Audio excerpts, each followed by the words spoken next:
সব অন্যায়ের ক্ষমা রয়েছে, গাদ্দারি আর বিশ্বাসঘাতকতার কোনো ক্ষমা নাই।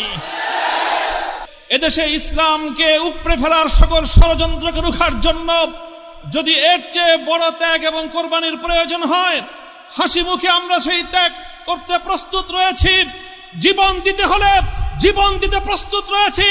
সন্তানদেরকে যদি এতিম করতে হয় সেজন্য আমরা প্রস্তুত রয়েছি।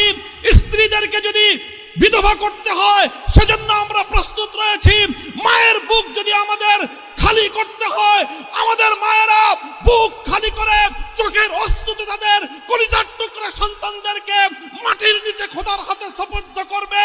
কিন্তু ইসলামের জন্য, ইসলামের বিপক্ষ কোন শত্রুর সাথে এক মুহূর্তের জন্য আপোষ করতে প্রস্তুত নয়। ইসলামের কথা বলার অপরাধে, আল্লাহর পয়গম্বরের ইজ্জতের পক্ষে কথা বলার অপরাধে